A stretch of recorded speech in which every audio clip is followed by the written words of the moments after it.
ये कहानी खामोशी में डूबे पछतावे और अधूरे प्यार की गहरी टीस से भरा टोन रखती है। हमारी तलाक के 5 साल बाद मैं अपनी पूर्व पत्नी के घर गया और जब मैंने दीवार पर एक तस्वीर देखी तो मेरी रूह कांप उठी। तभी मुझे एहसास हुआ कि मैंने एक भयानक गलती की थी। कल रात मैं बेंगलोर से अपने घर लौट रहा था और बारिश लगातार बरस रही थी।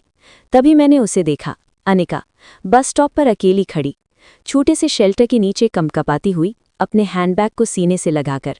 कुछ अंदर ही अंदर हिल गया। उसका चेहरा, हालांकि समय के निशान लिए हुए था, फिर भी वही था जिसे मैं कभी सोते समय चूमता था। बिना सोचे मैंने कार किनारे खड़ी की, खिड़की नीचे की और पुकारा, अनिका, अंदर आओ, मैं तुम्हें घर छोड़ दूंगा। वो मुड़ी, थोड़ी हैरान, फिर हल्की मुस्कान के साथ कार में बैठ गई। हम एक दूसरे को लखनऊ के कॉलेज के दिनों से जानते थे। स्नातक के बाद मैं इंजीनियरिंग की पढ़ाई करने दिल्ली चला गया और वो जयपुर में शिक्षक प्रशिक्षण के लिए। दूरी ने हमें अलग कर दिया, लेकिन भाग्य ने हमें वर्षों बाद एक ही ऑफिस बिल्डिंग में काम करते हुए फिर मिलवा दिया। प्यार फिर से जगा। 2 साल में हम शादी बैठ गए। लोग अक्सर कहते थे, शांत इंजीनियर और कोमल शिक्षिका, एक परफेक्ट जोड़ी। शुरुआती कुछ साल खुशी के थे, लेकिन 3 साल बीत गए और फिर भी हमारे कोई बच्चे नहीं थे। जब डॉक्टरों ने बताया कि अनिका मां नहीं बन सकती, तो कुछ उसके भीतर टूट गया।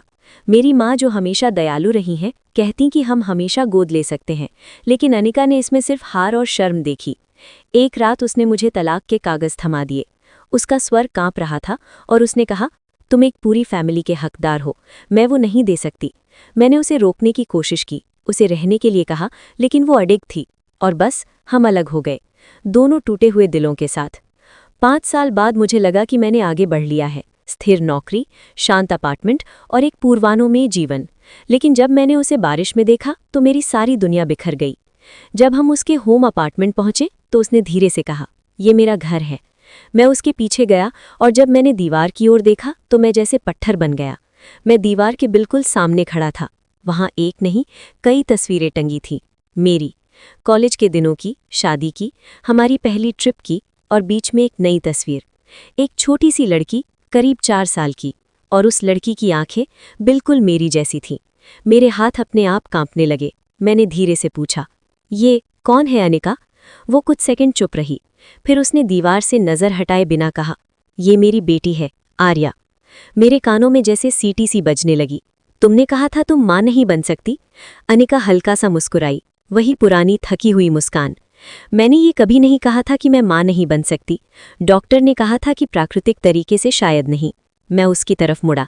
वो अब मेरी ओर देख रही थी, आंखों में वही पुराना डर और वही पुरानी शर्म।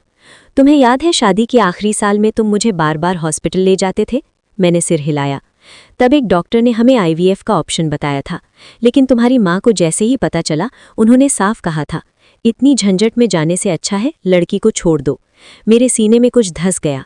अनिका की आवाज़ और धीमी हो गई। उस दिन तुम्हारे सामने मैंने कुछ नहीं कहा, लेकिन उस रात तुम्हारी माँ ने मुझसे अकेले में कहा था, अगर तुम्हें सच में उससे प्यार है तो उसे बांझ पत्नी के साथ मत बांधो। मेरे होंठ सूख गए। वो आगे बोली, मैं जानती थी अगर मैं IVF की बात जोर देकर करती तो तुम्हें अपनी माँ और मेरे बीच खड़ा होना पड़ता। एक पल की चुप्पी, फिर वो बोली, और मैं तुम्हें वो लड़ाई नहीं देना चाहती थी। मेरे सामने अचानक वो रात घूम गई जब उसने तलाक के कागज मुझे थमाए थे। तुम एक पूरी फैमिली के हकदार हो। उस वाक्य का मतलब आज समझ में आया। अनिका ने गहरी सांस ली। तलाक के 2 साल बाद मैंने अकेले IVF कराया। मेरी सांस रुक गई। और बच्चा? उसकी आंखों में नमी उतर आई, डोनर से। कमरे में सन्नाटा भर गया। मैं फिर दीवार की ओर देखने लगा। मेरी तस्वीरें, मेरी मौजूदगी, मेरे बिना भी। तभी अंदर वाले कमरे से एक छोटी सी आवाज़ आई, मम्मा, कौन आया है? अनिका ने गर्दन मोड़ी। आ रही हूं बेटा। फिर वो मेरी तरफ मुड़ी। तुम्हें पता है मैंने एक दिन भी तुम्हें अपनी जिंदगी से नहीं हटाया? मेरी आवाज़ फूटते फूटते बच गई। फिर ये सारी तस्वीरें क्यों? उसने सीधा जवाब दिया, ताकि मेरी बेटी जाने कि उसकी माँ ने कभी किसी से सच्चा प्यार किया था। मेरे गले में कुछ अटक गया। तभी वो बच्ची बाहर आई, छोटे कदम, उलझे बाल और वही आंखें, वही नज़र। वो मेरे सामने रुक गई, मुझे देखती रही, फिर मासूमियत से बोली, आप अंकल नहीं लगते? मैंने कांपते हुए पूछा, तो क्या लगता हूँ? वो मुस्करा दी, आप फोटो वाले जैसे लगते हैं। अनिका की आंखों से आंसू बह निकले और उसी पल मुझे समझ आ गया कि मेरी जिंदगी की सबसे बड़ी, सबसे भयानक गलती ये नहीं थी कि अनिका मुझे छोड़कर चली गई थी। हेलो गाइस, प्लीज़ मेरी वीडियोस को ज़्यादा से ज़्यादा लाइक कीजिए, सब्सक्राइब कीजिए। प्लीज़ गाइस शेयर कीजिए, मुझे सपोर्ट कीजिए।